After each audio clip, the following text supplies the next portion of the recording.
Hi everyone, welcome to digital GK classes. तो आप सभी का 20 अगस्त 2023 को ऑफलाइन एग्जाम है सीटेट का।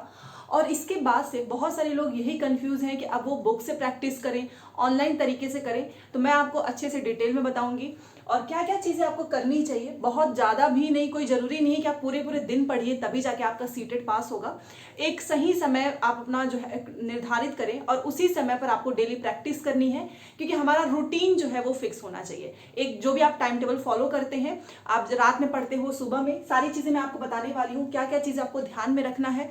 जब आपको पता है कि अभी तक 2 ही बार ऑनलाइन पेपर हुआ है, जब पहली बार जो है ऑनलाइन पेपर हुआ उस टाइम पे भी बहुत से लोग ऑनलाइन ऑफलाइन प्रैक्टिस कर रहे थे, और जब ऑफलाइन होता था तब भी हम ऑनलाइन प्रैक्टिस करते थे। तो जिसको जिसमें कंफर्टेबल हो, मैं आपको कुछ चीज़ें बताऊंगी, तो पूरा वीडियो ध्यान से देखिएगा। पहली बार आए हैं तो प्लीज़ चैनल को सब्सक्राइब करके वीडियो को लाइक जरूर करें। और तो चलिए वीडियो स्टार्ट करते हैं। और क्लासेस तो होंगी आपकी एसएसटी की, आज भी क्लास है, टेलीग्राम पे मैं बता देती हूँ। बाकी एसएसटी की कुछ मैंने नोट्स और ईवीएस का भेजा हुआ है टेलीग्राम पे, तो फाइल वाले ऑप्शन में जाके आप उसको डाउनलोड करके अपने कॉन्टेंट जो है पूरा तैयार कर सकते हैं। ठीक है, तो देखिए वीडियो छोटी सी ही होगी। सबसे पहले देखिए, इसका कुछ आपको फर्स्ट अटेम्प्ट में क्लियर करना है, तो आपको हमेशा ध्यान रखना है कि आपको प्रीवियस ईयर पेपर करना है। अभी आप मॉक टेस्ट मत करिए, क्योंकि पहले आप जितने भी, अब तो आपके पास बहुत अच्छा खासा समय है। 20 अगस्त को पेपर होना है, जून है, जुलाई है, मान के चलो 2 महीने का समय है आपके पास। तो आप क्या कीजिए ना, पहले ऑनलाइन वाले जो 2 ऑनलाइन पेपर हुआ है वो पूरा प्रीवियस ईयर पेपर करिए। उसके बाद से जो ऑफलाइन हुआ है, ठीक है, ऑफलाइन वो प्रैक्टिस करो।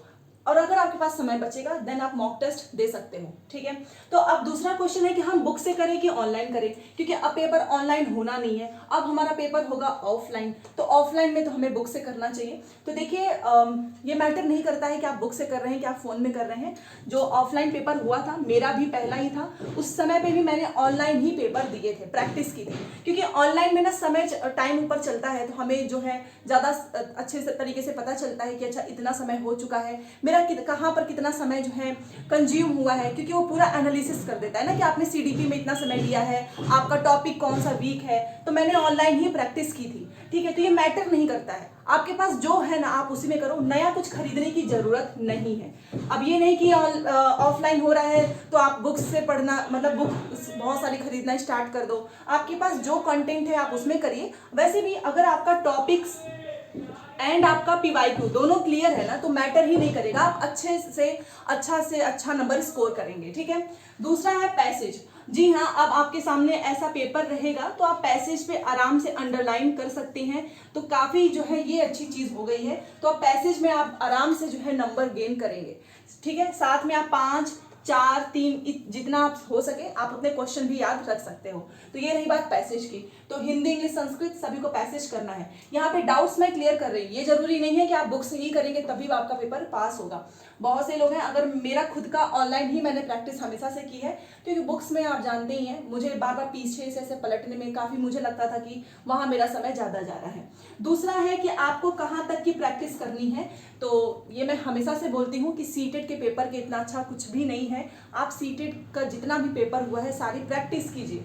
ठीक है, क्वेश्चन को एलिमिनेट करना है।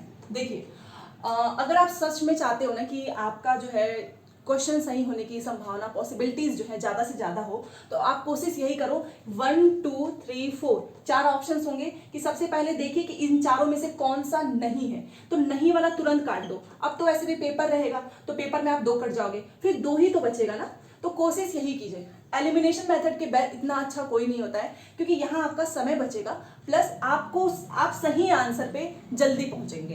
तो एलिमिनेट कीजिए। एक दूसरा है टैग वर्ड, आपने बहुत सुना होगा, पॉजिटिव, नेगेटिव। ये टैग वर्ड्स मैं भी आप सभी के लिए बना रही हूँ, हर एक सब्जेक्ट की अलग बनाऊंगी। इसमें क्या होता है ना कि कुछ पॉजिटिव होंगे, इसमें कुछ आपके पॉजिटिव होंगे और कुछ आपके नेगेटिव होंगे। Positive and negative tag words में क्या होता है कि मान लीजिए 4 ऑप्शंस हैं, आपको बिल्कुल समझ ही नहीं आ रहा है कि इसको एलिमिनेट कैसे करें, सही क्या होगा, तो यहाँ पे कुछ वर्ड्स मैं आपको बताऊंगी, उसको आपको याद कर लेना है। उससे क्या होगा कि आपको क्वेश्चन का आंसर बिल्कुल भी नहीं पता है, फिर भी आप टैग वर्ड से अपना आंसर निकाल लेंगे। ठीक है, दूसरा है कि टॉपिक के साथ पीवाईक्यू करें कि पहले प्रीवियस ईयर पेपर कर ले। तो मैं आपको हमेशा बोलती हूँ कि पहले आप प्रीवियस ईयर पेपर 1 कीजिए, फिर वहां से आपको टॉपिक्स का अंदाजा हो जाएगा, आपको पैटर्न समझ में आ जाएगा, फिर जो इंपॉर्टेंट टॉपिक्स हैं आप उनको पढ़ लीजिए। ठीक है, और हाँ, पेपर 1 पेपर 2 आप दोनों का, जैसे कि कुछ लोगों का क्वेश्चन आता है कि कितना समय मिलेगा, तो बीच में 1 घंटे का समय मिलेगा, एक ही सेंटर पे होगा, दोनों एक ही दिन पेपर होगा, ठीक है। वैसे भी अब ये तो खत्म हो चुका है कि जैसे कि हमेशा से होता है ना कि पेपर बहुत टफ आ चुका है, ईजी आ चुका है, नॉर्मलाइजेशन होता नहीं है, तो अब काफी अच्छा हो चुका है। एक दिन पेपर होना है तो किसी के साथ भी कुछ भी ऐसा नहीं होगा, बायस्ड और टफ हो चाहे इजी हो, उसी में सभी लोगों को स्कोर करना है। बट अगर आप मेरे से पूछोगे ना कि ऑफलाइन बेटर है कि ऑनलाइन, तो मैं आपको बोलूंगी कि देखिए ऑफलाइन कहीं ना कहीं उन सभी लोगों के लिए बहुत हेल्पफुल होता है जो कि स्क्रीन पे नहीं देख सकते हैं। दूसरी चीज कि हमको वहां पर बस ऐसे ऐसे करके देखना होता है, प्लस आप जैसे कि हमारे हाथ में पेपर होता है तो वो कहीं ना कहीं आसान हो जाता है, ये आप सभी जानते हैं। तो ऑफलाइन पेपर तो बेटर ही है ऑनलाइन के कंपेयर में, तो आप इसका फायदा उठाइए। अब दूसरा क्वेश्चन आता है कि क्या अब हमेशा ऑफलाइन होगा, ये हम अभी से कैसे बता सकते हैं। फिलहाल तो इंफ्रास्ट्रक्चर उतना अच्छा नहीं है, तभी आपका पेपर जो है ऑफलाइन हो रहा है। धीरे धीरे चीजें वैसे भी चेंज होती हैं, कुछ ना कुछ डेवलप होगा तो कुछ भी हो सकता है। तो आप ये कोशिश करो कि इस बार ही आपको 130 प्लस लेकर आना है। क्यों? क्योंकि इस बार अगर आपने 130 प्लस लेकर आ गए तो आपको बार बार सीटेट का फॉर्म नहीं भरना होगा। दूसरा आपका सुपर टेट, D SSSB, इन सभी में आपको सीटेट पास होना चाहिए। D SSSB में TGT में भरना चाहते हो तो पेपर 2 पास होना चाहिए। और जहां तक अभी सुनने में आ रहा है तो आपकी सीटेट के बाद ही D SSSB का जो फॉर्म है वो आएगा, जहां पर आप बस एक पेपर होगा। जिन लोगों को नहीं पता है उन्हें बता रही हूँ, बस एक पेपर होगा, आपकी नौकरी कंफर्म है। और ये एक ऐसा एग्जाम है जो हर साल होता है, इसमें कोई डाउट नहीं है कि 4 साल बाद आएगा, दिल्ली का एग्जाम है। तो आप D SSSB के लिए जो है एकदम से रेडी हो जाएंगे, बट उसके लिए सीटेट आपका पास होना चाहिए। अच्छा, स्कोर नहीं बढ़ रहा है उसके लिए सुनिए, देखिए स्कोर नहीं बढ़ रहा है, तभी तो मैं बोल रही हूँ कि ऑनलाइन में कुछ ना कुछ बेनिफिट होता है। ऑनलाइन प्रैक्टिस करने में आप एनालाइज कीजिए, एनालिसिस आपको करना है, हर दिन कम से कम 1 घंटे एनालिसिस पे लगाओ। देखो कहाँ किस सब्जेक्ट में नंबर कम हो रहे हैं, किस टॉपिक में, मैथ्स में कम हो रहा है, क्या आप पैसेज में बार बार गलतियां कर रहे हैं, क्या आप सीडीपी के बार बार पियाजे कोल्बा के क्वेश्चंस को गलत कर रहे हैं। अपनी कमियों को पहचानिए, क्योंकि आपकी कमी आपसे बेटर कोई नहीं बता सकता है। तो एनालिसिस इसीलिए तो करते हैं, जैसे कि मैं अगर एनालिसिस करूंगी तो मुझे अपनी कमी का पता चलेगा।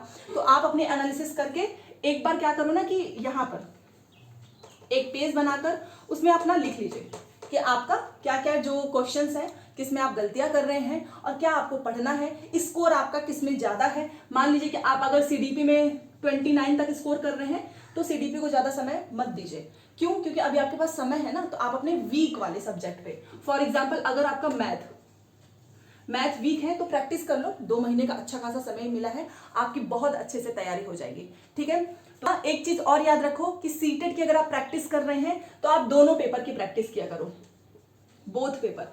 भले से आपने पेपर 1 भरा हो, पेपर 2 की सीडीपी जरूर करना, क्योंकि अगर आपने पेपर 2 की सीडीपी कर ली, हिंदी कर लिया, पैसेज की प्रैक्टिस कर ली, तो 100% गारंटी है कि आपका पेपर 1 जो है निकल जाएगा, क्लियर हो जाएगा।